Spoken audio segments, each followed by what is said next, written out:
বিশ্বাস করুন, মুসলমানদের জন্য জন্মদিন, বিবাহ দিবস ইত্যাদি পালন করা শরীয়তে এর কোনো ভিত্তি নাই।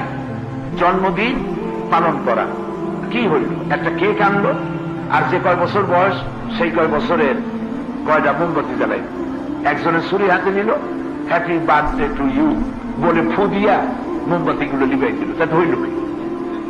এটা কি হইল? কিছুই হইল। কাজে এগুলি এমনকি মুহাম্মদ রাসূলুল্লাহ সাল্লাল্লাহু আলাইহি সাল্লামের জন্মদিবস, মৃত্যু দিবস পালন করার শরীয়তের কোন সিদ্ধান্ত নাই।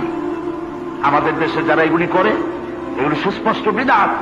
নবী করিম সাল্লাল্লাহু আলাইহি ওয়াসাল্লাম যেদিন পৃথিবীতে এসেছেন সেই দিন, অথবা যেদিন ইন্তেকাল করেছেন, একই দিনে এসেছেন, একই দিনে ইন্তেকাল করেছেন, এই দিবস উদযাপন করা, আপনারা কি বলতে পারবেন যে সাহাবীদের চাইতে আমরা রাসূলুল্লাহকে বেশি ভালোবাসি?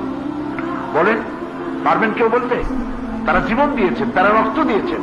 যদি কেউ দাবি করে সাহাবীদের চাইতে আমি বেশি ভালোবাসি রাসূলুল্লাহকে, তাহলে সে ভণ্ড, সে মিথ্যেবাদী। তো সাহাবায়ে কেরাম তারা তো নবী করিম সাল্লাল্লাহু আলাইহি ওয়াসাল্লামের জন্মদিবস, মৃত্যু দিবস পালন করেন নাই।